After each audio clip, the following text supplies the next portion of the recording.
All right, good evening, family. Hello, hello, hello, and welcome to another episode, another entry, another live broadcast. If you're not watching this live, welcome to another replay of the Broken for This channel. I'm David Collins, and it is my honor to be here with you. I do two things on Broken for This most often. I like to have people who come in and share their own stories of how they turn their difficult circumstances into a way to empower themselves to be able to help someone else. That's what Broken for This means. If we're honest, a lot of us deal with feelings of brokenness, but that doesn't mean that we're useless. And, I share as the way of this whole thing came, this whole Broken for This channel has come from my own journey of self-discovery, from my own mental health journey, my own. Oh, the music is still on, Ashley said. Let me turn that off. Thank you, baby. There we go. That's probably a little better. That's probably ruining the mood, isn't it? Nah, I'm just playing. It's my own mental health journey, my own way of sharing my story and how I've come to come through it in a way that I'm healthier than I've been mentally. And one of the ways that I'm doing that is that I've been in therapy for the last, 7 years or so. And one of the projects that I had in therapy, talked about a little bit yesterday with my brother John. It's my dog in the back if you hear him, Akira. So y'all just forgive me. This is my house, so you're gonna hear things that sound like you're in my house. But no, so in therapy, my therapist, Stephanie, who I appreciate and love, if you don't have a good therapist and you're going through anything like I have, please find yourself someone who can help you navigate that in a healthy way. And one of the things that Stephanie has encouraged me to do is to do some journaling and writing, and specifically talking about reparenting, talking about being able to look back over your life. And even though we don't have the benefit of a time machine, doesn't mean that we can't go back with the benefit of 2020 hindsight and look at our younger selves and say to ourselves the things that we wish we had said way back then. And that's something that I am endeavoring to do. And especially because a lot of my struggles have come from having a very complex and complicated relationship with my own biological father. My dad was not in my life growing up. He was sporadically there, and usually it ended poorly, for however short that time was. And, I'm recording this on Friday. It's June the 13th, 2025. It's Father's Day weekend. And that is if your story is anything like mine, and I know it's not just me, Father's Day can be a pretty complicated day. And I'm really feeling it this weekend. I just am, I'll be just being honest with you guys. This whole thing is about being transparent. And I am really just trying to make it through. But here I am, I'm sharing this journey with you, and in the interest of reparenting and looking back on my own life and saying to myself things that I needed to say, things that I wanted to express. The format that I chose to do that was in writing letters to my dad, saying things and I found it so healing, so therapeutic. It's difficult sometimes. There's a lot of tears on those pages, but it's given me the opportunity to say some of the things that I wish I had said. Making some observations, not only about myself, but about about my dad, about my parents who took care of me when my dad wasn't there, about just about everything. So I've got, this is the third letter that I've done. If you go back to our channel on YouTube, you'll see that I've done a couple of these, and this is going to be, letter 3 in the Dear Dad series. This one is called Broken Birthday Promises, and it's dated 1990. So I'm going to pull it up and read it. If you're watching live and you're in the chat, I encourage you to speak up if you've got questions or comments or observations or anything that you'd like to share. I'll follow up with those after I'm finished reading the letter. So I will be watching and seeing your comments, and I'll happily interact with those as I get done with the letter. And I'll share some observations that I have from this experience at the end, and maybe some takeaways for you, regardless of where you find yourself in this story, or if you do. All right. So let me go ahead and pull this letter up, and we'll go ahead and get started. Dear Dad, my 7th is one of the few birthdays that still stands out in my mind, even now, more than 30 years later. I don't remember having a party, and I have no idea what presents I received. I remember the obligatory calls from close family and friends to wish me happy birthday throughout the day, but the call that stands out among the rest of them was yours. I wasn't expecting to hear from you any more than any other day, but out of thin air, there you were. Mom had the phone in her hand. She told me you wanted to talk to me, handed me the phone. I was momentarily frozen. I've been praying for this moment, and I could scarcely believe it was happening. At the same time, I was a bit nervous when I remembered how little I knew about you. I grabbed the phone and steadied myself. Play cool, David, I said in my own mind as I answered the phone. First thing that struck me was your deep, exuberant voice. Well, happy birthday, son, came booming into my ears. I could hear the smile in your voice, and it disarmed me immediately. For a moment, it was like the previous years of emotional trauma had never happened. All of the questions I thought I would have for you completely vanished from my mind, and in their place was the elation and the warmth of hearing you say something I've been waiting my whole, albeit short, life to hear. Son, you were my dad, and I was your son. What a difference a word can make. Before I could process all that was going on or respond, you laughed and just started asking me about my day. I couldn't believe it. Were we really going to pick up so quickly and unceremoniously? To be honest, that was fine by me, and I gladly answered your questions. You asked me what presents I received so far, and after I told you, you asked me if I received anything from you yet. Yet? You've been thinking of me after all? You'd even bought presents for me? It seemed too good to be true. I didn't even bother asking you what you bought. I didn't care as long as it was from my dad. I talked about how well I was doing in school, and you told me how proud of me you were. My daddy was proud of me. How amazing was that? The conversation was going on. There was an abrupt and noticeable shift, though. You started talking about how you wanted to come and see me and Kim soon, and it all came rushing back to me. That's right. We lived at Grandma's house in Georgia for 7 years. Our address and phone number hadn't changed in all that time. When you called that day, Mom gladly handed me the phone. Why hadn't we talked more?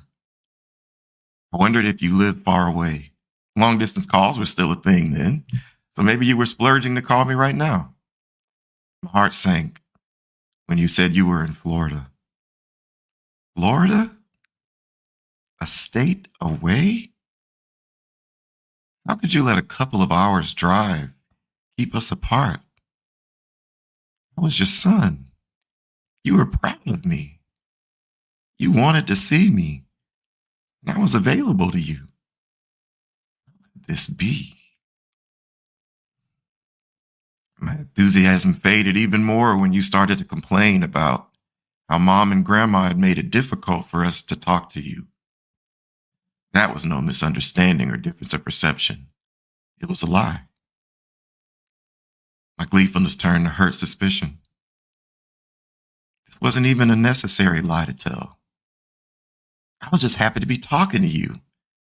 And now you were trying to make me distrust Mom and Grandma, my superheroes? I wasn't prepared for this. I was ready to forgive almost anything, but you just crossed a line I didn't even know existed until that moment. You talked about how my family didn't show much interest in bringing us to see you. What?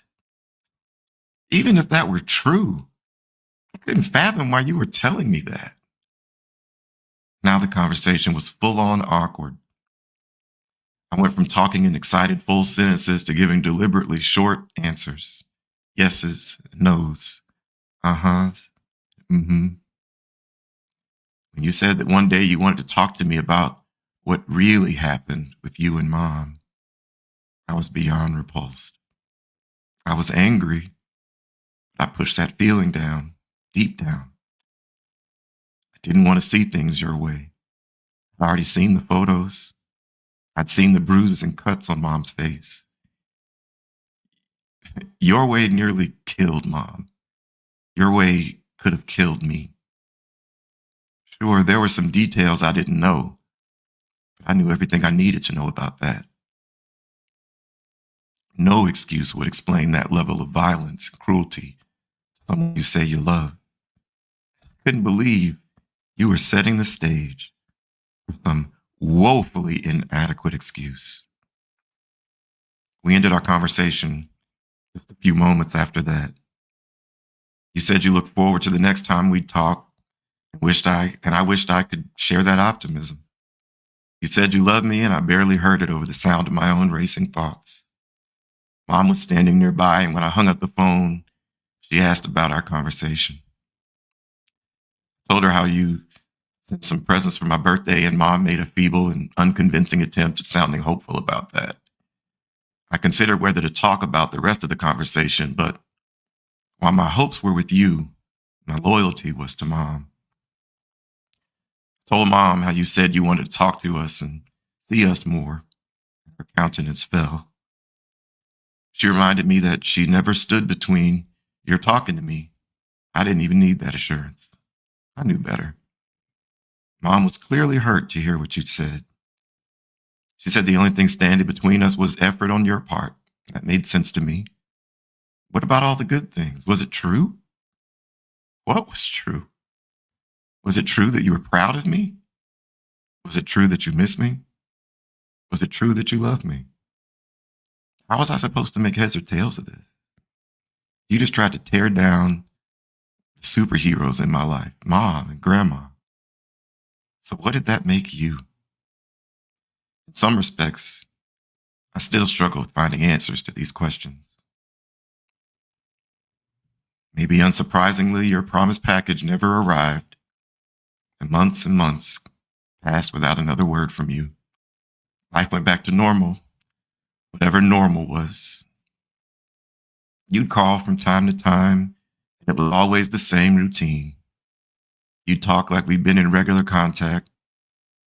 You'd promise to call us more, visit us, and then you'd make some offhanded comments about how it wasn't your fault that we weren't seeing you. Eventually, my hope for a meaningful connection with you started to falter. I wish I'd had the strength to confront you about it. I was just a kid, though. Wonder if things could have been different.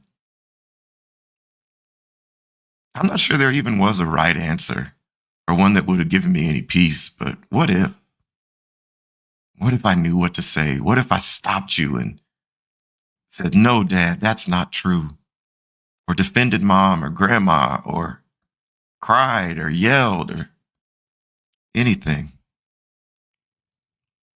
Instead, I was too upset. I just listened to you robotically. Even though I'd lost the excitement of that first call on my birthday, my hope still remained. Smoldering embers, last of a roaring fire. I still wanted that picturesque reunion. What was it, Dad? Was it the alcohol? I saw what horrible things drinking could do already. I wondered whether you felt alone and isolated from the people you loved. Or on some level, I even felt bad for you. When we did talk to your family back then, they didn't have much to say about you. In fact, they made it clear to us that even though you and mom split up after the worst of circumstances, they still very much wanted to be in our lives. For whatever reason, I didn't have you, but at least I had your family. That'd have to be enough for the time being. We even visited your parents at their ranch in Texas a handful of times. We spent time with your siblings' families.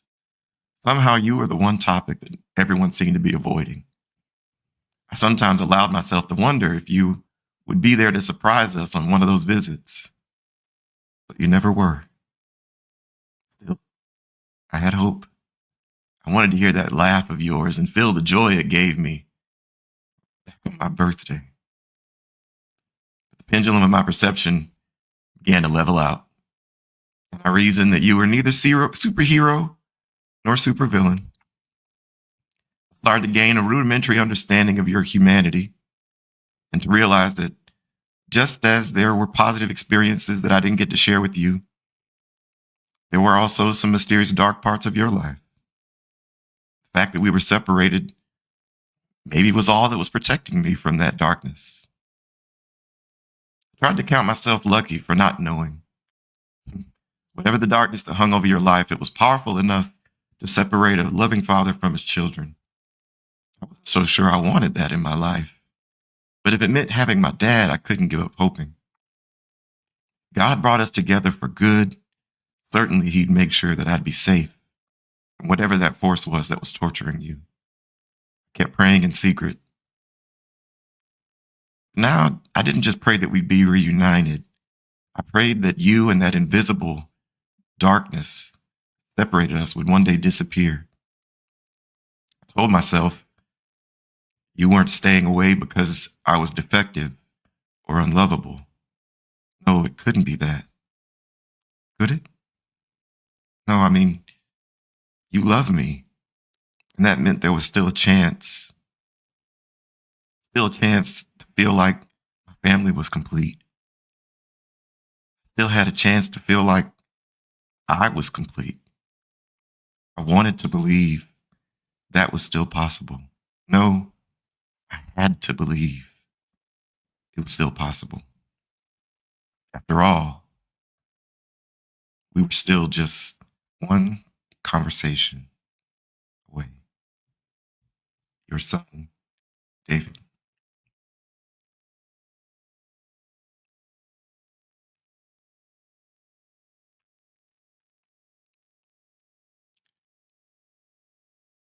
It's so interesting to read my words. It's almost like listening to somebody else's story. You know, it gives me a very kind of third person perspective on this whole thing. Um, so why share this? You know, why do I share it with you? Part of it is for my own healing. I'll be honest. It's a part of my own journey to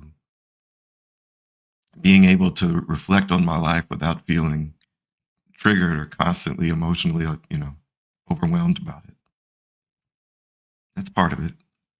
Yeah. Another part, though, is I'm trying to be for somebody like me, the advocate, the voice that I didn't have. I don't mean to say that nobody in my life loved me or that people didn't comfort me and encourage me. That wouldn't be true at all. That's not what I'm saying. But there is a particular anxiety. There's some, and I look back on my life now and in talking with my therapist, Stephanie, about it, it's very clear to me that early on in my life, I developed some pretty significant anxiety. It came from those unanswered questions. Was I good enough? Was I lovable? And as much as a 7-year-old can muster, I look back on it and I obsessed over those things. I thought about them constantly. And as kids tend to do, I found ways to make everything my fault. I was always feeling insecure and inadequate. I was always wondering if people were seeing me and could see the dad shaped hole in my heart. If they could see the lack of masculinity, or if they could see my thinly veiled and masked complete lack of confidence. I would try to talk to my sister about it. She's 2 years older than me. And it was until very recently that I realized that my sister's response made a lot more sense than mine did. What am I talking about? At 6, 7 years old, contemplating my own role in my dad's alcoholism and absence from my life, and whether that means that I need him to feel complete. When I would talk to Kim, she would usually say, David, we don't even know that guy. What are you talking about? And I would think, what's her deal? But the real thing was that I was I was the one who was having these deep and difficult conversations internally. I was the one who was trying to make sense out of the senseless. And it was normal that Kim, who was just a couple years older, she was actually seeing that like an innocent child. Like, that's not my thing to fix or figure out. That's that's his. That's not on me. And I just didn't know that at the time. Um, so if you are someone who grew up with a parent like my dad, somebody who wasn't there, someone who didn't have the capacity to give you the love that you needed, I just want to tell you that you're not alone. And just like I'm doing in my journey, I want you to see that it's always a good time to do some reparenting of yourself, to look back and to revisit those feelings with the kindness of a loving person instead of an anxious and self deprecating child, like I was anyway.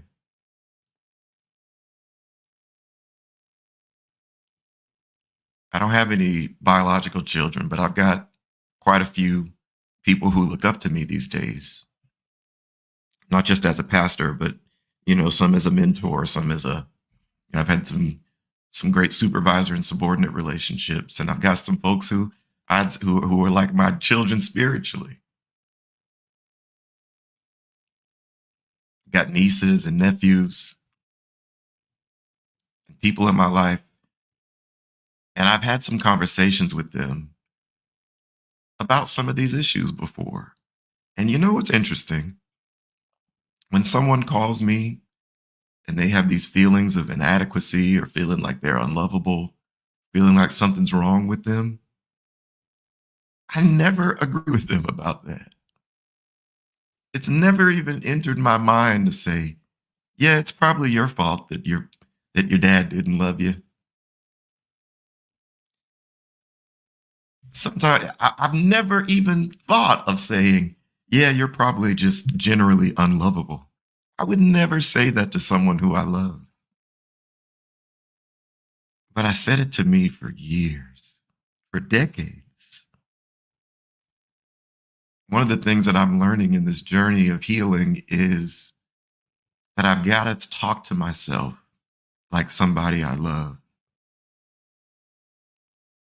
and not give voice and heft to that vicious, hateful, mean inner voice that I created in my times of pain and anxiety.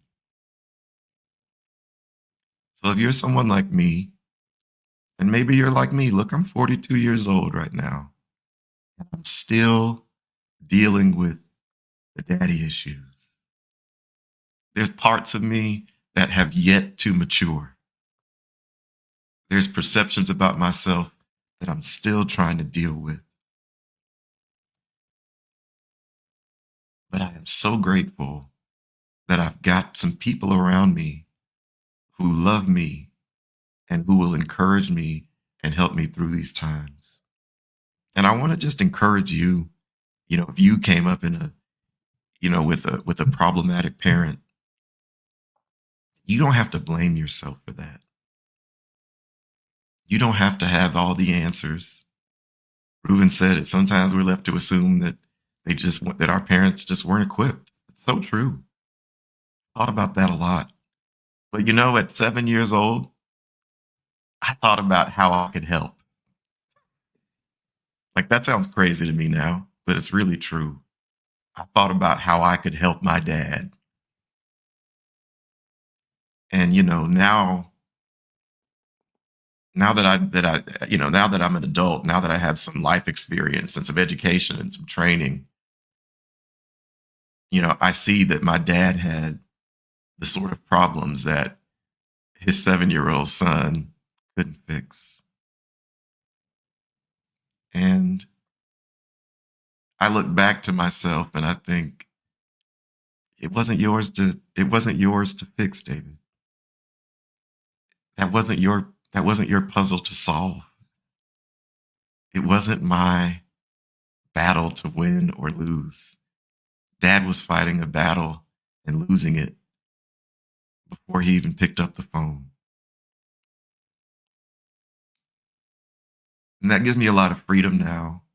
And it gives me the leeway to talk to myself in a way that's a lot more loving than I'm used to. So if you're like me and you felt those kind of things, I want you to know you're not alone and that it can get better. And you don't have to feel like that forever.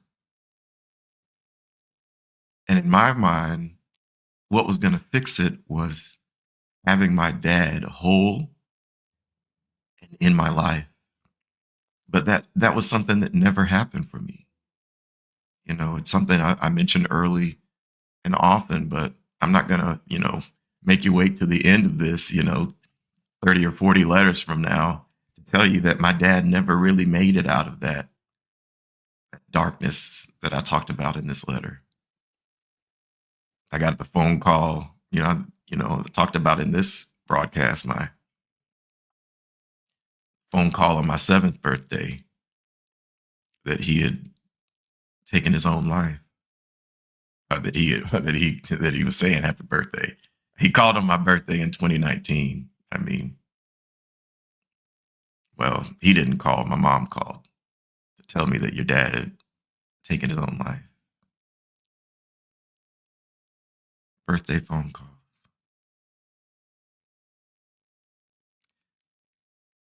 I think I had. I think I had. I had built this kind of picturesque ending to the story that was just unrealistic. So I never got that Hallmark movie ending. Never got the color purple. Dad coming into the church and me hugging him. But I still got to be okay. Father's Day keeps showing up every year. Birthdays keep coming and going. So I don't want to say to you, if you're struggling, it's going to be okay. You'll get through it. Everything's going to be fine. Because I have my days like today when I'm not fine. But I'm well. But I'm whole. I know that my Heavenly Father loves me and has provided for me in ways my earthly father never could. I'm surrounded by people who love me and care for me. And I'm not the failure that I thought I would be. I'm not soft. I'm not ill equipped to help other people. I'm the opposite of that. Strong and I'm resilient. I'm thoughtful and caring. And as much as I worried about it over and over and over, I never became my dad. It never happened.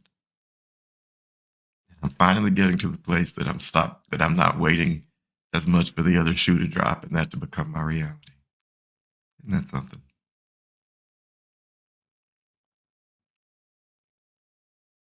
Not only do I do this for the child of an absentee parent, but I share this for people like my mom. Dad's absence dealt our entire family a bit of a raw deal. And when situations like that phone call back in 1990 came up, it forces the present and contributing parent into a situation they may not really be prepared for. I'm looking in the chat, and those of you who are parents, you know that this thing doesn't come with a instruction manual. And an emotionally complex call from an absentee alcoholic, estranged parent, that ain't something you're expecting on your kid's 7th birthday. So I have a lot of compassion for my mom and how she handled that situation.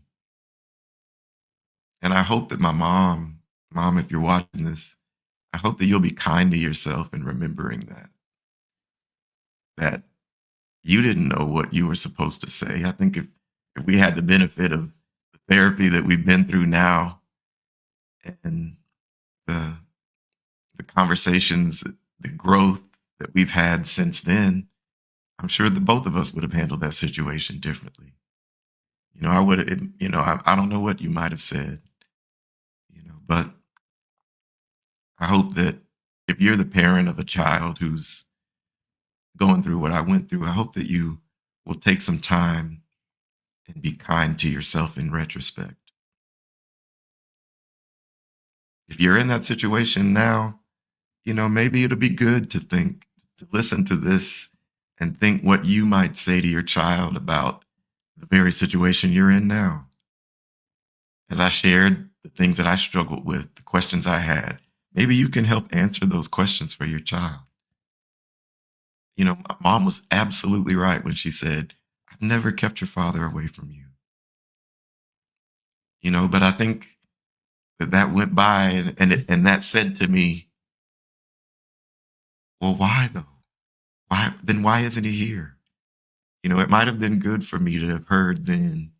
Now that I'm thinking about it, now that I'm reparenting me as a grown man, to hear your dad loves you, but he's not well, David.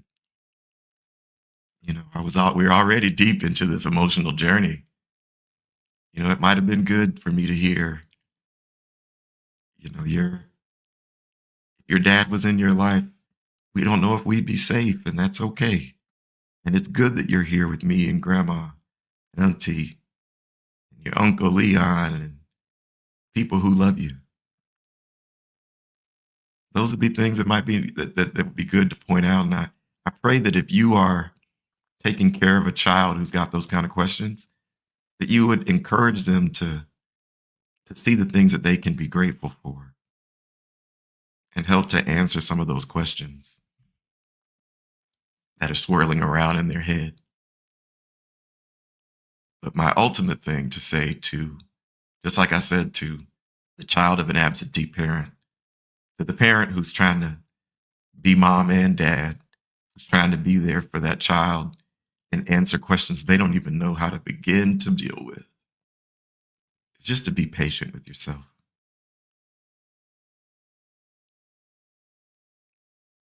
Be loving to that child. Encourage them. Don't feel like you always got to defend yourself, but know that you can, that if they're anything like me, and a lot of people who go through what I've went through, a lot of us are out there. It's a good idea to strengthen them in those places where they feel inadequate. Last, if you are a parent and you are not active in the life of your children, I want to encourage you from the perspective of a child who waited 36 years for it to happen, that there is still time as long as you are alive. I get that it can be embarrassing, that it can be anxiety inducing, that you don't know what you'd say, you don't know how they'd hear it.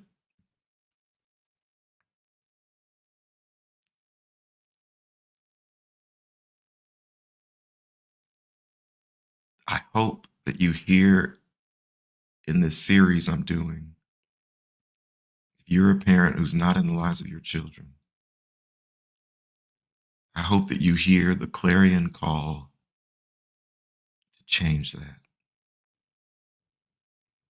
If you're like my dad, maybe the reason you're not in your child's life is because there's some unresolved issues in your own. And I get that. But I would just encourage you not to use it as an excuse to leave those issues untreated. Instead, I pray that you would use this as a motivator to get yourself together for you and for your children. Not because without you, there'll never be anything. Not because you're going to come in and wipe away every tear and make everything all right. Listen, that stuff only God can do. But if you can get yourself healthy and stable, think of the good you could do in the life of that child, those children. I'm confident, I know in talking with some of the people who were close to my dad around the time that he took his own life, that he knew that he wasn't okay and that being away from me and my sister was the only gift he could really give us. The only thing he could protect us from was himself. And while I appreciate that, it breaks my heart because just like when I was 7, now that when I was getting that call when I was 36, I could have forgiven him. I still had a place in my heart. I hadn't given up on the relationship, but I couldn't override his own self-hatred. And while I wanted him in my life, he gave up on himself. And that's something I'll deal with, be reminded of every Father's Day and every birthday for the rest of my life. So if you have the opportunity, don't waste it. It's not your children's opportunity. It's not their responsibility, I should say. It's not on your kids to mend things with you. You do it. Don't make excuses. I'm just telling you this in love and letting you know that 42 years later, whatever my dad was telling himself about why he wasn't in our lives didn't fix the hurt that it was causing me. And if he could have gotten the help he needed, if he could have gotten sober sooner, he could have gone to therapy, if he could have had some friends he could be real with, I'm confident that things could have ended very differently for us. But now it is what it is. Now I get to speak to you, the mom or dad who's not there. I pray you'll reconsider so you don't have to wonder. You don't have to Your story doesn't have to end like mine did.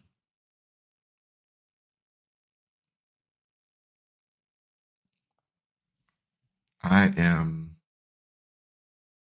grateful for everything that I have experienced in this life, good and bad. But I won't lie to you and say that it's easy. I won't pretend that I got it all figured out and I have all the answers. I don't. I'm still working it out, still trying to put words to some of those feelings. But it's taken me this long to get to the place that I don't blame myself. It's taken me this long to get to the place where I don't hate myself, that I'm not living constantly encumbered by the anxiety of unanswered questions. What if I had said, why didn't he just? I wish someone had told me. Finally, thanks to God and my family, my therapist, my friends, I've got the ability to look back on the situations and reparent me. And I look back at some of those old pictures of me when I was a kid, and I talk to me now the way that I talk to any of you who've come to me in a time of crisis with love and compassion. But it has not been easy. I'm still working on it.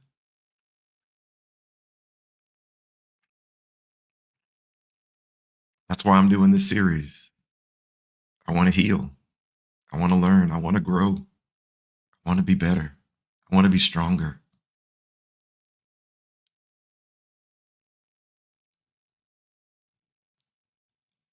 And since my relationship with my dad will never be what I wanted it to be, I'm praying that in telling this story, it helps somebody to learn from my mistakes, to be able to hear a new way of doing it, a new perspective, and start to forgive yourself for stuff you didn't even do. And if you're a parent, maybe forgive yourself for the things you did.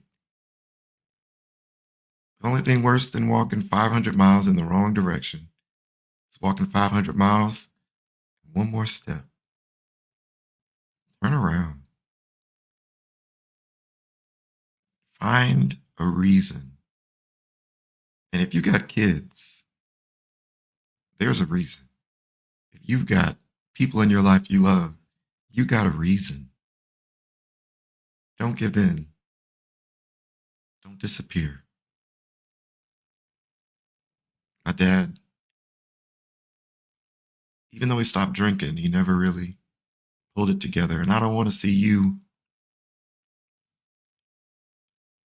end up the way he did, dead by his own hand, leaving an entire family that agonized and forever unanswered questions.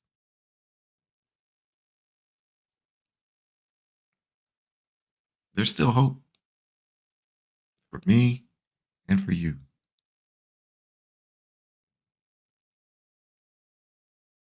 That's what I have for y'all today. I see a few comments in here. Appreciate you guys so much for the encouragement. Um, like I said, this Father's Day weekend, and I am not ashamed to tell you I am not looking forward to that day this year. So I just ask that if you know me, if you know how to get in contact with me, check on your boy this weekend. Shoot me a text.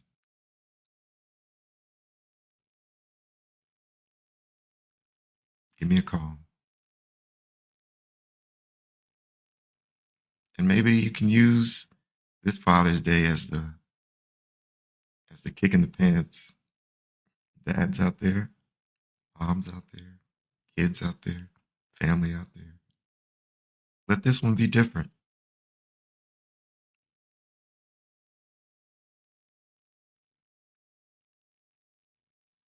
this one be different.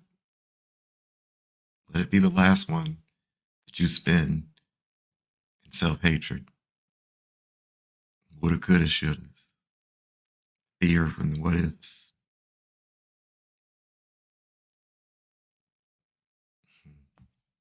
My brother Greg is in the chat. He said, understand you did nothing to negatively shape or influence his behavior. I love you, man. You're so right. It took me, you know, that's one of those what ifs, right? But it's true. What dad was not mine to fix. He was a grown man. He was a grown man who was dealing with his own personal hell before and after that 5 or 10 minute conversation with me. I remember it like it was yesterday. I know for him, it was just a blip in his difficult and painful journey. Yeah, some of that was self-imposed.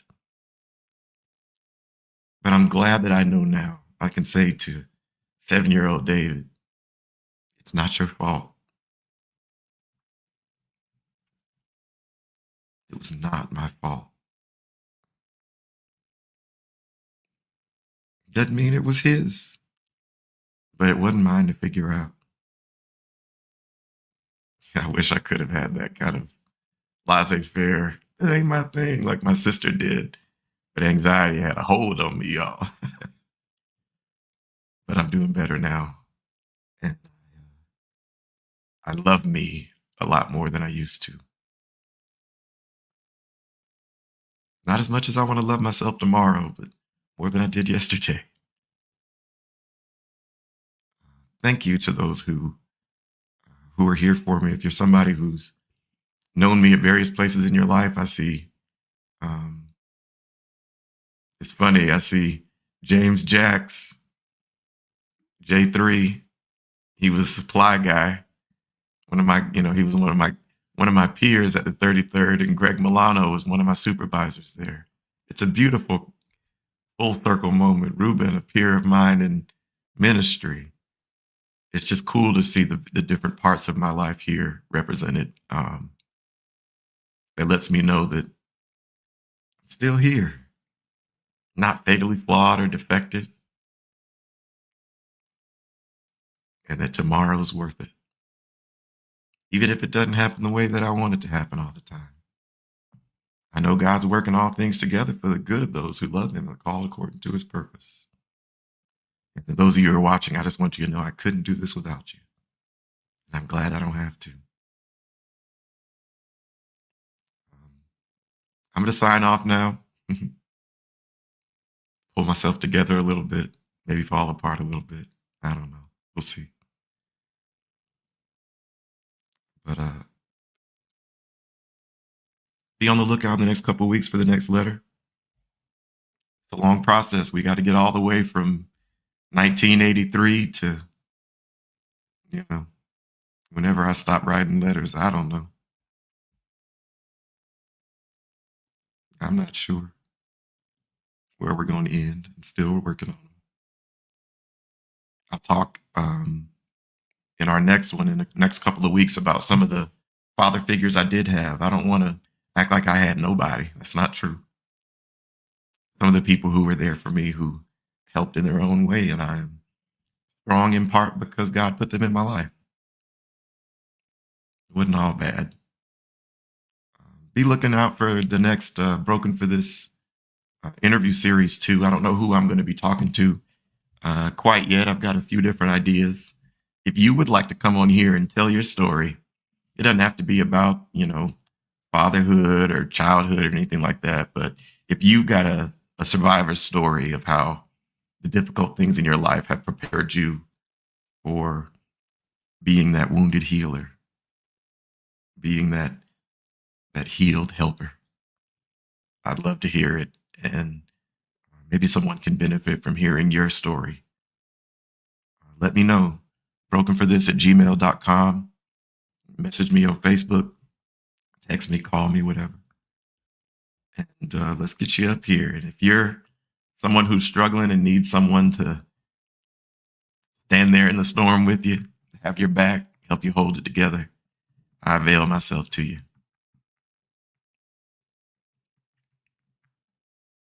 I'm grateful for you guys, and I pray that you have a wonderful rest of your day and a great weekend. And I look forward to the next time that we get to come together and encourage one another, no matter what. I say it to my church all the time, church I pastor, New Mount Zion Missionary Baptist Church. And I'll say it to you. I love you, and there's nothing you can do about it. And I mean that. See you guys at the next one. Take care of yourselves and take care of each other. God bless you.